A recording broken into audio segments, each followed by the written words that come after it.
Dans l'assemblée des saints, assoiffé je me tiens, que ton onction descende sur moi. Conscient que mon destin est dans le creux de ta main, que ton onction descende sur moi. Je suis disposé, assoiffé, que ton onction descende sur moi. Je suis disposé, assoiffé, que ton onction descende sur moi.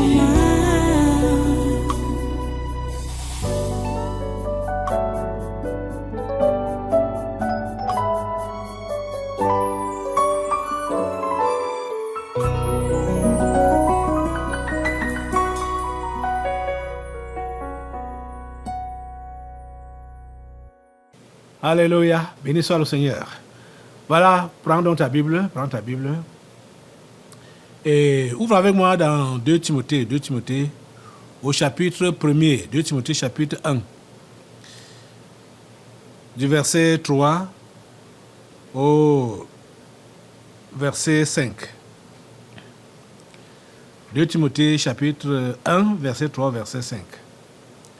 Paul dit: je rends grâce à Dieu que mes ancêtres ont servi et que je sers avec une conscience pure. Notez ça. Je sers Dieu avec une conscience pure.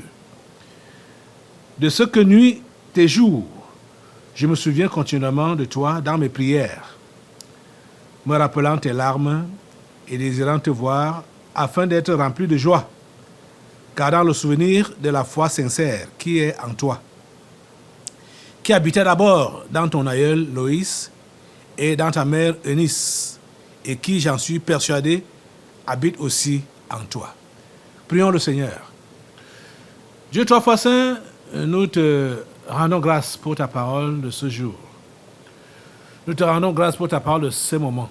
Nous prions, Seigneur, pour que tu puisses permettre qu'elle ait de la place dans nos vies, commençant dans nos cœurs. Ô Dieu, nous comptons sur toi. Merci pour l'intelligence que tu nous donnes. Merci pour la sagesse que tu nous donnes. Merci pour l'obéissance que tu nous permets d'avoir vis-à-vis de tes instructions. À toi toute la gloire et tous les honneurs. Au nom de Jésus, nous sommes à toi et nous attendons que ta volonté s'accomplisse dans nos vies en ce jour et pour toujours. C'est ta volonté que nous voulons voir manifeste et manifester dans nos vies. Au nom puissant de Jésus, nous avons prié. Amen. Prenez place dans sa sainte présence et soyez tous les bienvenus à ce conquête du surnaturel de ce 6 avril 2024. Nous continuons notre programme. Nous parlons sur le thème général, la délivrance des esprits familiers de la sorcellerie. Et nous sommes en train de voir le chapitre de la vie chrétienne normale. Et ces derniers temps, ces chapitres que nous voyons nous parlent de la conscience. La conscience. Hier, nous avons compris que l'engagement envers Dieu doit se faire dans une bonne conscience. Une bonne conscience. Prendre l'engagement de suivre Christ. Il faut... On ne te force pas, on ne t'oblige pas, et Dieu ne s'impose pas dans ta vie. Dieu ne s'impose pas dans la vie des gens, loin de là. Dieu attend qu'ils puissent consentir avec leur conscience, qu'ils puissent consentir avec leur conscience. La conscience. Parce que quand la décision n'est pas prise dans une bonne conscience, dès que les tribulations, des épreuves, ou dès qu'on a un peu de défis, on va abandonner. Parce qu'on ne sait pas ce qu'on a pris, ce qu'on a fait. On ne sait pas ce qu'on a fait. C'est pourquoi il faut que chacun puisse se rassurer que l'engagement qu'il a pris pour suivre Jésus, c'est par une bonne conscience. Je vous ai donné un témoignage. J'ai énuméré, j'ai fait mention d'autres cas, parce que ce n'est pas le seul témoignage. Il y a d'autres cas que j'ai vus, les gens qui sont venus à l'église et qui ont été touchés par Dieu. Ils ne voulaient pas être touchés par Dieu. Je me rappelle même de ceux-là qui sont venus pour persécuter. Ils sont venus pour persécuter. Certains de vous, vous pouvez vous rappeler. On n'avait pas encore construit la grande église. On était encore dans la petite église et on utilisait l'école qui était à côté, sa cour et la route. On mettait les tentes en route. Les gens sont venus, venant des tam-tams américaines, pour venir persécuter. Ils prétendaient qu'ils viennent chercher leurs frères. Pas qu'ils prétendaient. Ils venaient chercher leurs frères, leurs personnes qui étaient au sein de l'église. Et ils sont venus, ils ont fait quelques bruits là. Après, ils sont partis s'asseoir, se positionner au niveau des tentes en route. J'ai fini la prédication. Quand le moment de l'attouchement est arrivé, l'imposition des mains, je suis sorti sous la tente là pour imposer les mains. J'ai imposé les mains sur ces persécuteurs. Le Saint-Esprit les a frappés. Ils ont été frappés, fracassés au sol, perdre connaissance, ne sachant pas ce qui leur arrive, ne sachant pas où ils sont, ce qui se passe. Mais cela n'a pas permis qu'ils puissent se convertir. Même parce que quand après on les a pris, on les a amenés à l'intérieur, parce que les démons étaient dans celui-là, il n'a pas voulu, il n'est pas venu là pour la délivrance. Lui, il est venu pour persécuter, pour faire sortir son frère de l'église. Mais le Saint-Esprit l'a touché. Mais comme ce n'était pas dans sa volonté d'être touché par Dieu et par son esprit, quand il est revenu dans sa conscience même, sa conscience lui a fait savoir que toi, tu es un traditionnaliste. Ce que ton frère fait là, ce que les gens font ici là, c'est la secte. Tu n'as pas besoin de prendre ça. Donc, dans sa conscience, il n'a pas voulu confesser Jésus-Christ. Et c'est comme ça que ça se passe. Si dans ta conscience, tu acceptes de confesser Christ, il n'y a rien qui peut te déloger. Il n'y a rien qui peut te faire rétrograder. Rien, je dis rien qui peut te faire rétrograder. Comprenez ça?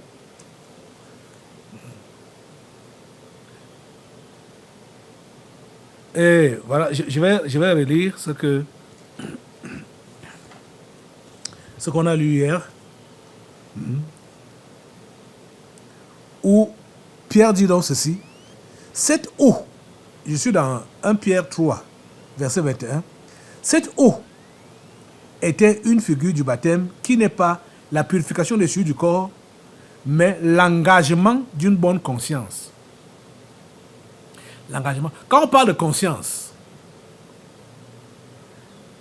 les gens sont conscients de refuser Dieu, comme ils sont conscients de l'accepter. Donc, les gens viennent à l'église avec dans leur conscience et ils ont des orientations. Il y a ceux-là qui sont là pour accepter Dieu, se conformer à son enseignement, se conformer à sa volonté. Il y a d'autres qui sont là, conscients, pour refuser tout ce qu'on peut dire, tout ce que Dieu peut leur demander. Parce qu'ils ont d'autres intérêts. Ils ont d'autres intérêts. Et ils sont, dans leur conscience pure, propre là, ils sont là pour d'autres intérêts. Ils ne veulent pas comprendre qu'ils doivent s'abandonner à Christ. Vous comprenez. Voilà, je vais vous confirmer cela par la parole, par les propos de Jésus. Jésus a dit ceci. Si quelqu'un veut venir à moi, qu'il renonce à lui-même. Qu'il renonce à lui-même. Qu'il se charge de sa croix et qu'il me suive. Vous voyez? Donc, tout le monde a la conscience, hein? Tout le monde a la conscience. Parce que c'est ça. Je veux dire, c'est la première Bible, la Bible originale que Dieu a donnée à chaque individu. Avant même que celle que nous avons sur du papier aujourd'hui soit écrite. La Bible est écrite dans chaque cœur. Tout le monde a la Bible. Tout le monde a la conscience. Vous comprenez? Et cette conscience te dit ce que tu dois faire. Cette conscience te signale que ça, c'est bon, ça, c'est mauvais. Ça, c'est bien, ça, c'est mal. La conscience te le dit clairement. Ça dépend donc du choix que tu fais. Ça dépend du choix que tu fais. Donc, vous voyez que Jésus dit, si quelqu'un veut venir à moi, qu'il renonce à lui-même. Qu'il renonce à lui-même. Ça veut dire que tu dois abandonner les intérêts égoïstes qui t'ont poussé à aller à l'église. Tu dois les abandonner. Et tu dois abandonner également tout ce qui va avec ces intérêts-là. C'est-à-dire, et être prêt à accepter tout ce que tu pourras subir à cause du nouveau choix que tu as eu à faire. Parce que Jésus est un choix. Et c'est souvent un nouveau choix, puisque quand nous sommes nés, nous sommes nés dans un contexte, dans une famille qui avait ses choix et ses prérogatives. Donc, quand nous disons que nous acceptons Christ, c'est un nouveau choix, qui n'est pas forcément le choix de notre famille. À moins que tu sois né dans une famille réellement chrétienne, là où Christ est adoré en esprit et en vérité. Mais Jésus dit donc que quand tu te convertis, tu dois renoncer à toi-même et t'attendre aux persécutions. Si quelqu'un veut venir après moi, qu'il renonce à lui-même et qu'il se charge de sa croix. Se charger de sa croix, c'est être prêt à porter toutes les souffrances à cause du nom de Jésus. Ce n'est pas un morceau de bois ou un morceau de métal qu'on va porter, la croix. Donc c'est la question ici là. Il s'agit des souffrances, des persécutions à cause du nom de Jésus. Vous comprenez ça? Donc, ce que nous avons donc lu ce matin nous fait comprendre que après avoir accepté Christ dans ta conscience, il faut savoir que pour continuer avec lui, ça doit toujours être avec ta conscience. Et le service à lui rendre doit être avec ta conscience et une conscience pure. Je rends grâce à Dieu que mes ancêtres ont servi et que je sers avec une conscience pure. Que je sers avec une conscience pure. Vous comprenez donc que si on parle de conscience pure, ça veut dire qu'il y a des consciences impures. Quand on parle de conscience pure, ça veut dire également la bonne motivation. Et s'il y a une conscience pure, il y a une conscience impure. S'il y a une bonne motivation, ça veut dire qu'il y a également des mauvaises motivations. Je vais te poser la question. Vous savez qu'il y a plein d'églises. Il y a plein d'églises et plein de serviteurs de Dieu. Mais est-ce que eux tous, ou est-ce que nous tous, nous servons donc Dieu avec une conscience pure? Ce n'est pas certain. Ce n'est pas certain que tous servent Dieu avec une conscience pure.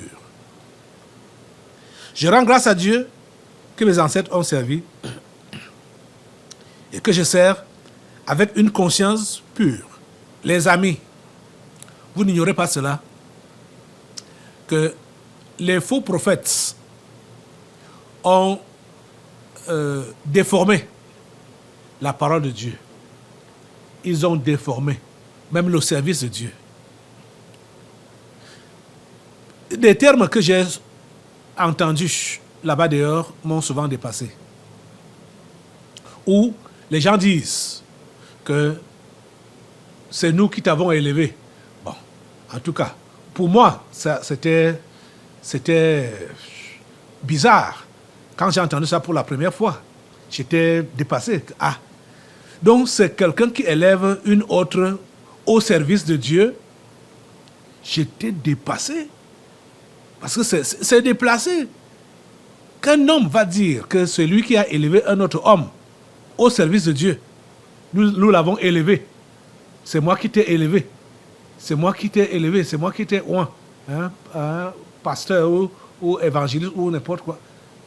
Un homme élève un autre homme. La Bible nous dit que c'est Dieu qui élève et c'est Dieu qui abaisse. Vous comprenez? Ceux qui sont donc élevés par les hommes, vous pouvez comprendre que la conscience qu'ils ont pour dire qu'ils servent Dieu n'est pas certainement celle qui est pure. Les motivations qu'ils ont pour servir Dieu ne sont pas certainement des motivations pures. Et c'est pourquoi le service de Dieu est mal fait. Bon, je ne sais pas s'il faut vraiment appeler ça le service de Dieu. Parce que tout commence au niveau de la conversion. Tout commence au niveau de la conversion. Il y a un jeune homme qui s'était approché de moi et il m'a posé la question: Pasteur, qu'est-ce qu'on peut faire? Qu'est-ce qu'on doit faire pour devenir un bon pasteur? J'ai souri et je lui ai dit: mon ami, pour être un bon pasteur, il faut d'abord être un bon chrétien. C'est des bons chrétiens qui sont des bons pasteurs. Un bon chrétien est capable de donner des bons conseils, de diriger, de conduire les autres dans les choses de Dieu, dans les voies de Dieu. Un bon chrétien, celui qui est réellement né de nouveau, qui a pris l'engagement dans sa conscience, dans une bonne conscience, c'est lui qui est capable d'aider les autres à faire comme lui-même a fait, c'est-à-dire en leur montrant le chemin de Dieu par son exemple personnel. Je rends grâce à Dieu que mes ancêtres ont servi et que je sers avec une conscience pure. Cher ami, je ne doute pas de ton zèle. Je ne doute pas de ton engagement pour les choses de Dieu. Mais je veux savoir si tout ce que tu fais là, c'est avec une conscience pure. Je sais qu'il y a plusieurs personnes qui sont venues à l'église, pas nécessairement pour croire en Jésus, le suivre, lui obéir et le servir, mais parce qu'ils avaient des problèmes et ils viennent en espérant trouver la solution à leurs problèmes. En attendant de trouver cette solution, ils trouvent qu'il y a des choses à faire à l'église. On va prêcher chaque fois, on va demander, on donne les offrandes, on donne les dîmes et tout ça là. Et ils vont aussi commencer à pratiquer ça. On voit, ils voient qu'il y a des besoins à gauche ou à droite. Ils commencent aussi à s'engager pour combler ces besoins-là. Mais quelle est la motivation réelle qui les pousse à faire ça? Toi, par exemple, je vais te poser la question. Pourquoi tu payes les dîmes? Pourquoi tu donnes les offrandes? Pourquoi tu fais tout ça? Pourquoi, comme ici au tabernacle, quand on engage l'investissement humain, on dit aux gens de venir avec les machettes, les houes et tout cela pour venir travailler ici à l'église. Pourquoi tu viens faire ça? Pour quel but tu fais ça? C'est-à-dire, ta générosité, hein, tu fais ça pourquoi? Pourquoi tu donnes ton argent? Pourquoi? Quand on va à chaque, comme on est en séminaire comme ça là, chaque fin du séminaire, on a demandé à tout un chacun de garder au moins 1000 francs pour le fonctionnement de la radio. Même comme ça ne suffit pas. On demande 1000 francs seulement.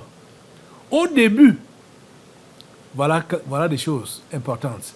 Au début, quand j'avais lancé cela, au début, il y avait réellement des entrées. Si bien que si l'église a une assistance ce dimanche-là de 500 ou de 600 ou 700 personnes, c'est le même montant qu'on aura comme contribution. 500 000, 600 000, 700 000. Mais maintenant, ce n'est plus la même chose. Ce n'est plus la même chose. Les gens ont oublié. Mon Dieu. Et les mêmes gens sont là. Hein? Les mêmes gens sont là. Mais pourquoi vous donniez avant? Pourquoi vous donnez maintenant? Pour le fonctionnement de la radio, pour les factures de la radio. C'est comme ça qu'on précise. C'est pour les factures de la radio. Pourquoi vous donnez avant? Et aujourd'hui, pourquoi vous ne donnez plus? Et pourtant, vous êtes là. Vous êtes toujours là. Vous voyez que les motivations étaient mauvaises. Ou les motivations sont mauvaises. Les amis, nous devons avoir une bonne conscience. Une conscience pure pour servir Dieu. On doit servir Dieu avec une conscience pure. C'est-à-dire des bonnes motivations. Quand on parle de conscience pure, c'est des bonnes motivations. Quand la conscience n'est pas pure, ça veut dire que les motivations ne sont pas pures. Ces motivations sont intéressées. C'est-à-dire c'est pour des intérêts égoïstes que l'on donne. Quand on dit même de venir prier, de s'engager dans la ligne de prière, de boucler la ligne de prière parce qu'on veut prier 24 heures sur 24, les gens s'enregistrent pour la prière et quand ils disent même qu'ils viennent prier, ce n'est pas parce qu'ils veulent vraiment que le travail de Dieu avance, mais ils veulent que leur nom soit mentionné parmi les gens qui prient. De façon que quand il y aurait des retombées, comme eux-mêmes sont aussi dans le besoin, qu'ils puissent avoir quelques miettes ou quelque chose dans ces retombées-là, dont la récompense. Vous voyez, les motivations ne sont pas pures pour servir Dieu. Les motivations ne sont pas pures. Les amis, ça doit changer. Ça doit changer. Que le Seigneur intervienne. Et vous, c'est surtout vous-même qui devez exercer votre conscience pour la conduire vers la bonne direction. La purifier, la sanctifier, la nettoyer, la mettre à part. Votre conscience doit être nettoyée, purifiée. Que vous ne fassiez pas les choses parce que vous avez vu les autres faire, ou que vous fassiez les choses parce que vous attendez une rémunération, donc une récompense, une paye. Mais que vous fassiez les choses parce que vous êtes dans, je veux dire, dans l'obligation ou dans la nécessité de le faire, parce que Dieu vous le demande. Et vous faites ça pour lui satisfaire. Satisfaire aux besoins de Dieu. Satisfaire à la demande de Dieu. Vous suivez ça? Le Dieu que je sers. Avec une conscience pure. Cela manque beaucoup dans nos églises. Je veux dire, bon, je ne pèse pas pour les autres églises. Je veux dire dans notre église. C'est-à-dire de servir Dieu avec une conscience pure. Quand quelqu'un ne sert pas Dieu avec une conscience pure, il peut bien commencer. Mais dès qu'il voit qu'il n'y a pas de retombées, il n'y a pas de rémunération, la personne va baisser, va ralentir dans le service ou va même renoncer au service qu'il faisait auparavant. Il prétendait faire ça pour Dieu. Pourtant, c'était un service pour lui-même. Comme il voit donc qu'il n'est pas récompensé, il néglige le service qu'il faisait. Tu sers Dieu avec quel genre de conscience? Pure ou impure?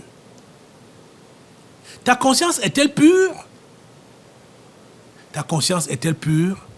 Cher ami, pour servir Dieu, ta conscience est-elle pure? Je n'invente rien. Chacun peut s'interroger lui-même ou interroger sa conscience. Si vous êtes assez honnête, vous faites comme ces gens ont fait dans Jean au chapitre 8, quand Jésus leur a demandé que celui de vous qui est sans péché jette le premier la pierre contre cette femme. Chacun a regardé dans sa conscience et a vu que il était disqualifié pour lapider cette femme. Vous-même, regardez dans votre conscience. Le service que vous rendez à Dieu, est-ce que c'est réellement dans une conscience pure, avec une conscience pure? Et depuis que vous avez commencé à rendre ce service-là, pourquoi vous vous êtes arrêté? Ou pourquoi vous faites ça avec négligence, le service de Dieu? Pourquoi vous faites ça avec négligence? S'il faut aller terre à terre, parlant par exemple de l'assiduité aux réunions, la fréquentation des assemblées, plusieurs étaient ponctuels auparavant et réguliers auparavant. Qu'est-ce qui s'est passé? Qu'est-ce qui s'est passé entre-temps pour que vous commenciez à traîner le pas, à venir en retard, et non seulement ça, à commencer à manquer des assemblées, à commencer à manquer des réunions? Votre engagement du départ était réellement dans une... Vous avez pris cet engagement-là dans une bonne conscience, ou bien c'était dans d'autres motivations? Vérifiez vous-même. Je ne suis pas en train d'inventer. Je rappelle juste des choses par lesquelles vous passez, vous vivez, ou ce que vous expérimentez, ce qui se passe là, devant nous, au milieu de nous. On est devant les faits. Est-ce que vous avez le même engagement que vous avez commencé avec quand vous veniez ici à l'église? Ou comme le temps est passé et que vous avez vu que vos attentes n'ont pas été comblées à la mesure que vous voulez, vous avez commencé à modérer. Vous avez commencé à ralentir. Qu'est-ce qui s'est passé entre-temps? Qu'est-ce qui s'est passé? Revoyez cela et vous allez constater que votre engagement des débuts n'avait pas de bonne motivation. Ce n'était pas dans une bonne conscience. Vous devez revoir cela. Et vous devez vous engager pour Jésus. Vous devez vous engager avec une conscience pure afin d'espérer arriver jusqu'au bout. Les amis, ne faisons pas le suivisme.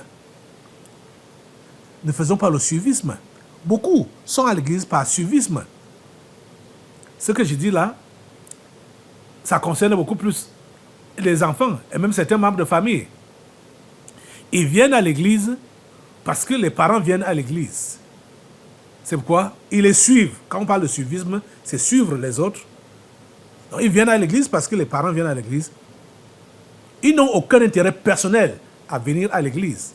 C'est pourquoi ils peuvent même écouter tout ce qui est enseigné, tout ce qui est prêché. Ça ne les intéresse pas.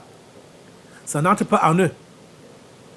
Les amis, chacun d'entre vous doit se ressaisir et prendre la décision de servir Dieu dans avec une conscience pure. Une conscience pure. Ne conditionnez pas Dieu. Ne le conditionnez pas.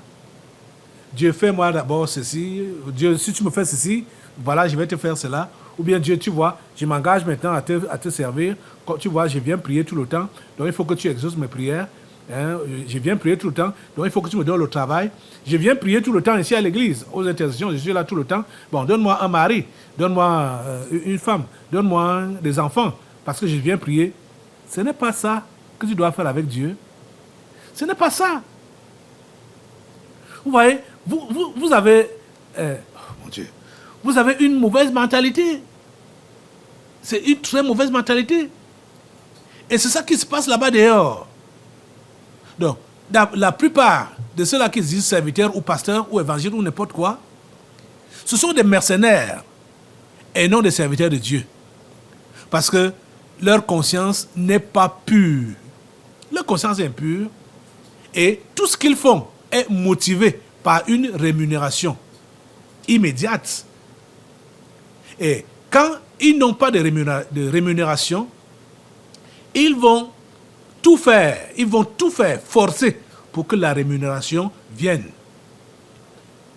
Vous comprenez ça?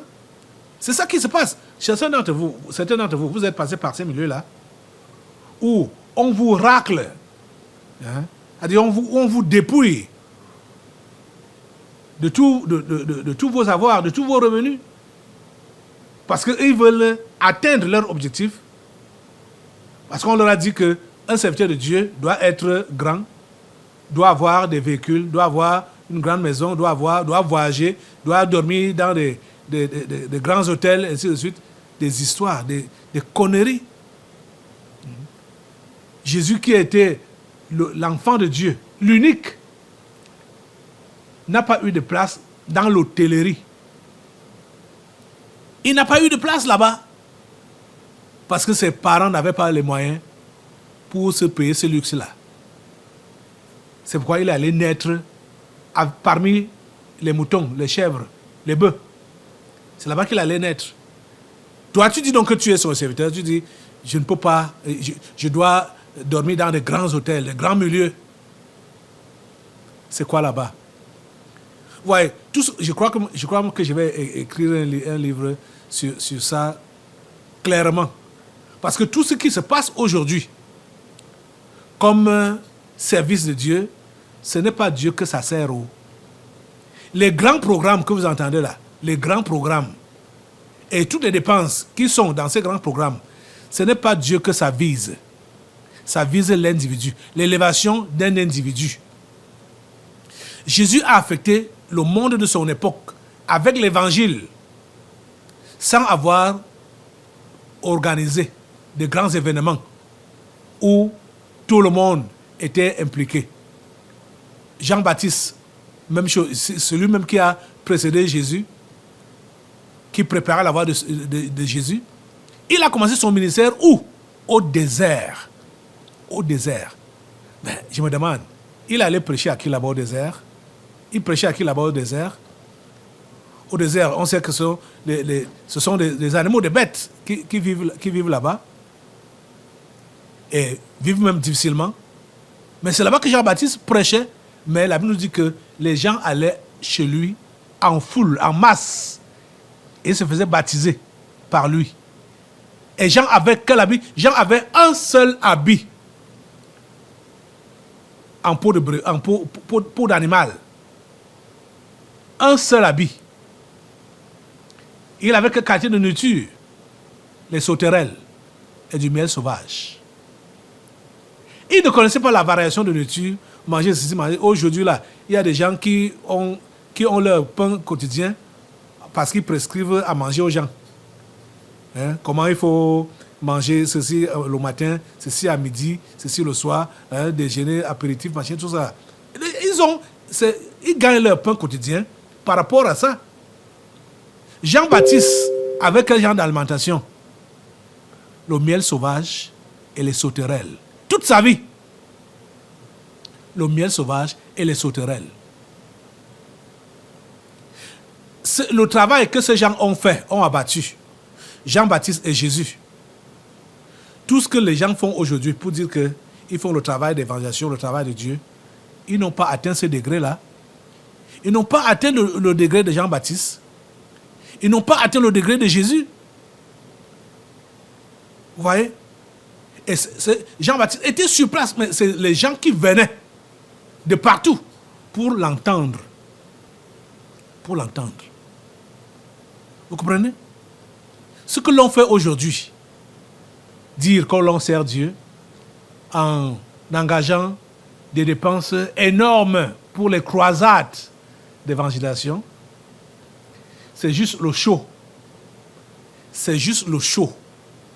Ce n'est pas l'évangélisation, ce n'est pas le travail de Dieu, ce n'est pas le service de Dieu, ce n'est pas ce que Paul dit ici, que je rends grâce à Dieu, que mes ancêtres ont servi et que je sers avec une conscience pure. Le Dieu que je sers avec une conscience pure. Notez cela et retenez cela, que l'on doit servir Dieu avec une conscience pure. De façon que quand tu sais que tu as servi Dieu, tu as fait comme il t'a demandé de faire, ta conscience ne te reproche rien. Tu sais que tu as fait comme il fallait faire. Ta conscience ne te reproche rien. Et tout ce qui pourra arriver, va arriver. Tu ne vas rien lui réclamer. Vous voyez, il y a les gens. Oh mon Dieu. Quand il estime qu'il a déjà beaucoup servi, qu'il est... Et il n'a pas de retombée, il n'y a pas de récompense, il n'y a pas... Il n'y a rien qui suit. Il va dire à Dieu, Dieu, regarde, tout ce que j'ai fait pour toi comme service, je n'ai rien. Je marche à pied. Je n'ai pas de maison. Je n'ai pas de femme. Je n'ai pas d'enfant. Je n'ai pas d'emploi. Je n'ai pas... Il commence à citer... regarde, et pourtant, j'ai passé tout mon temps. Ou bien, je passe tout mon temps à te servir. Ah! Et je n'ai rien. Tu sers Dieu pour quel motif? Tu sers Dieu pour quelle raison? Revoyez tout cela. Et je vais vous supplier ce matin. N'essayez pas d'évoquer ce que vous avez déjà eu à faire à Dieu pour lui réclamer votre paye. Vous comprenez que vous n'êtes pas, ou vous n'avez pas, vous ne l'avez pas servi avec une conscience pure. Vous comprenez? Tout ce que Dieu peut nous faire, il nous le fait par pure grâce. Par pure grâce. Depuis que j'ai compris ces choses, je n'ai pas le culot de dire à Dieu que Dieu fait ceci et regarde parce que je t'ai fait cela. J'étais ton serviteur, je t'ai servi pendant tant d'années, pendant machin. Je ne peux pas le faire, je ne peux pas le dire. Je ne peux pas le faire. Parce que je n'ai encore rien fait. Je ne sais pas si je ferais tout ce qu'il veut que je puisse faire pour lui. Vous comprenez? Servez Dieu avec une conscience pure. Nettoyez votre cœur, donc votre esprit, de la mauvaise conscience. Levez-vous sur vos pieds maintenant pour demander à Dieu cette grâce-là de nettoyer votre cœur de la mauvaise conscience. Priez. La conscience impure, que cela quitte votre cœur. Les mauvaises motivations, que cela quitte votre cœur. Merci, ô Dieu, parce que tu interviens et tu recadres tes enfants pour qu'ils puissent te servir avec une conscience pure. Au nom puissant de Jésus, nous avons prié. Amen.